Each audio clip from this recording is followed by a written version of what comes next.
welcome to the Explainer. Today, we're diving into a really ancient tale from the legend of the Eight Immortals.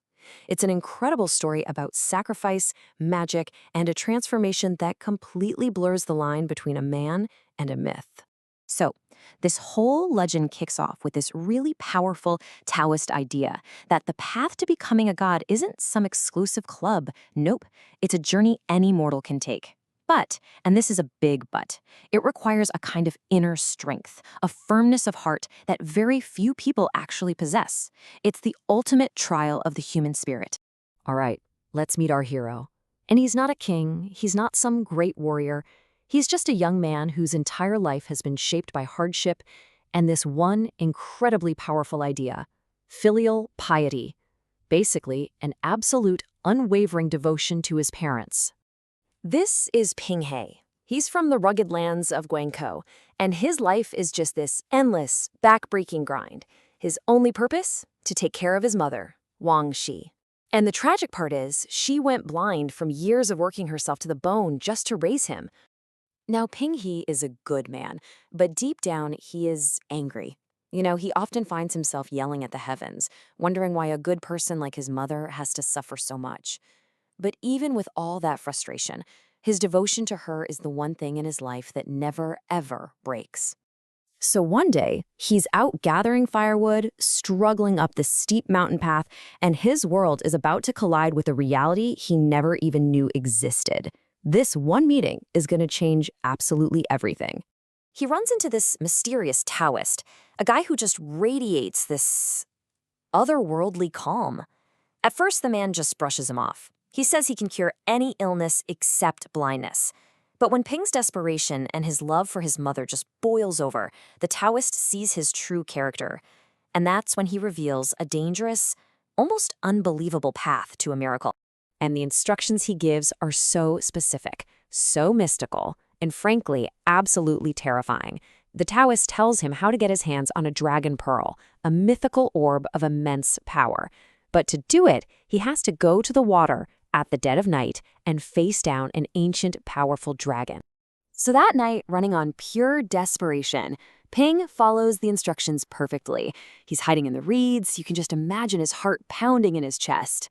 And just like the Taoist said, this brilliant red light erupts from the water. He chants the mantra, holds out his hand, and bam, the glowing pearl shoots through the air right into his palm. But just as this ancient dragon lunges at him in a rage, a booming voice echoes from the heavens. An immortal calms the beast down, declaring that the pearl is just being borrowed as a reward for Ping He's piety. And then comes this chilling prophecy. In 3 years, the man and the dragon will share a single destiny.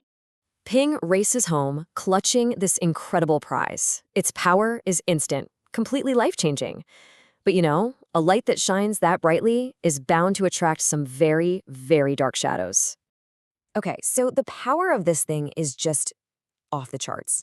It doesn't just restore his mother's sight, it makes her vision better than it's ever been. The pearl can provide anything they need. It heals the sick, it even drives out evil spirits. It's a tool for unbelievable good. Now, instead of just hoarding this power for himself, Ping He makes a vow. He swears he will perform 500 good deeds before he even thinks about his own future. He becomes this traveling healer, a local hero, celebrated everywhere for his incredible compassion. But fame, especially this kind of fame, attracts greed. His good deeds catch the eye of the corrupt local magistrate, a man named Mao Hu. And where Ping He sees a tool to help people, Mao Hu sees only an object of power to be taken. This is where the story really ignites, this clash between pure good and pure selfishness. So, Mao Hu summons Ping He to his court. And this isn't about justice, it's a shakedown, plain and simple. This sets the stage for a huge confrontation where there's really no easy way out. The magistrate puts on this whole act, pretending his daughter is sick and needs healing. Ping He, being the good guy he is, easily uses the pearl's light to drive out a spirit that was bothering her. And the moment the miracle is proven real, the mask comes off. Mao Hu reveals his true plan and orders his guards to take the pearl by force. He's surrounded, completely outnumbered, with armed guards everywhere, but Ping He makes his stand. He knows this pearl is a sacred trust, alone from the heavens. And he just roars his defiance, saying he'd rather die than let this divine object fall into such corrupt, greedy hands. He's trapped. He has 1 second to make a decision, and in a shocking, desperate act of defiance, he lifts this large, plum-sized pearl to his lips. And he swallows it. The effect isn't just deadly, it's transformative. The divine power of the dragon's own essence floods his mortal body, and the change is instant and it is violent. His body is already changing as he runs from the court, desperate for one last look at his mother. He cries out this final, heartbreaking goodbye just as a storm erupts out of nowhere. And then, in a flash of thunder and golden light, the man is gone. In his place, a magnificent golden dragon explodes from the house, shattering the roof as it soars into the heavens. And just like that, Ping He fulfills the prophecy. He saves the pearl, but he loses himself, his humanity.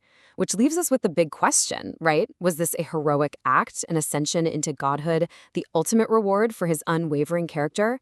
Or was it the ultimate tragedy, the true devastating price of his devotion?